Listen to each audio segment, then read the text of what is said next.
Hello guys, welcome to Koa Academy. In this short video, we'll be talking about external audit of the financial statements, also called the statutory audit. Now, why is it called statutory audit? Because it is must and compulsory on all the companies to get their financial statements audited by external auditors who are independent of the company being audited. So moving on, the scheme of this lecture, we first will be talking about the need for external audit. Then we will be talking about the criteria used by the external auditors to audit the financial statements. And then we'll be talking about the end product of the external audit process. This is a extensive routine which process which the external auditors carry on to audit the financial statements, and in the end they deliver a report. And we'll be talking about this in detail. So let's move on. Need for external auditor. Remember that companies prepare the annual financial statements. Companies, to be more precisely, the directors of the companies who manage the company, ensure that by the year end, the financial statements of the company are prepared. And these financial statements reflect the results of the company for the year, whether the company has performed well or not. But but the owners of the company are not the directors, they are shareholders. Now, shareholders need to be assured that the financial statements which the directors have prepared are accurate. That is, they are reflecting a true and fair view about the position of the company and the performance of the company. Now, it's an incentive for directors to show a very rosy picture about the company in their financial statements to increase their bonuses. But shareholders, they need to be aware of the real situation because they are the owners. They own all the shares in the company. So for that purpose, to assure themselves that the financial statements are true, that the directors have prepared prepared true and fair financial statements, they hire a team of auditors who are essentially qualified accountants from outside the company. Remember, these are always outside the company, because just think in your mind that if they are the employees of the company, then they would be under the influence of the directors, and they would, again, the audit report which they will present at the end of the audit process will be what the directors will tell them to be. And shareholders won't get much benefit of the audit process if the external audit is done by the employees of the company. So the auditors are from outside the company and they are independent.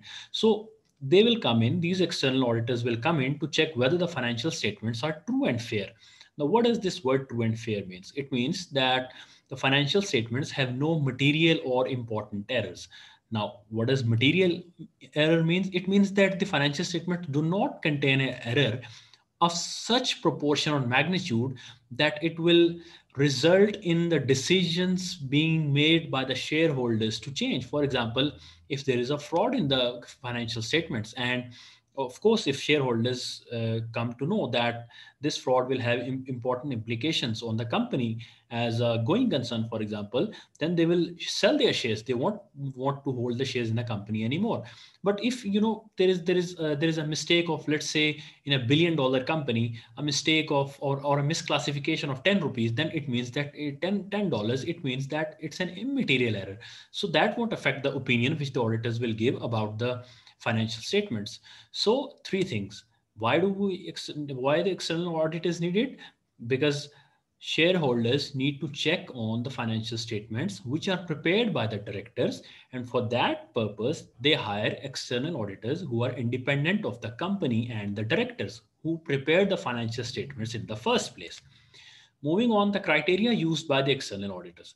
Now, the external auditors will follow the accounting standards when they will audit the financial statements. That is, when they will check the truth of financial statements, they will use certain guidelines against which they will check whether the different expenses, incomes, assets, liabilities reported are true and correct. And they will use IAS, International Accounting Standards, and IFRS, International Financial Reporting Standards. So when you are trying to check the veracity and truthfulness of something, you need to have a standard against which you compare that.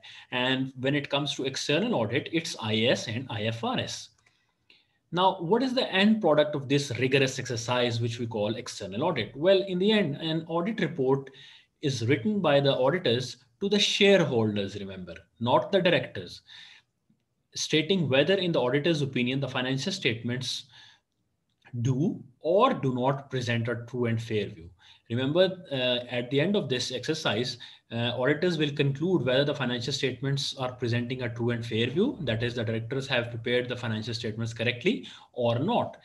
Remember, this is called positive assurance, as we have discussed in the earlier lecture, which means that the auditors are giving a sound opinion. They are not saying that, okay, nothing has come to our attention, which leads us to believe that the financial statements are not true. No, they will not say this. They will say this, that the financial statements do not contain any errors. Now, remember that the report which the auditors write will be written to the shareholders, because they are the people who have hired these external auditors, and they need to know, being owners of the business, that whether the financial statements are being true. And as the opposite of external audit is internal audit. We will be discussing it in the next lecture, wherein the report written by the internal auditors is written to the directors of the company, not the shareholders, whereas in external audit the report is written to the shareholders of the company. So keep these things in mind. And that's it for this lecture. And if you want to know more about it, do subscribe to the channel. And in the next video lecture, we'll be talking about internal audit and more. And from that onwards, we'll be talking more about audit and how it's done. And that's it. So do subscribe to the channel. Thank you.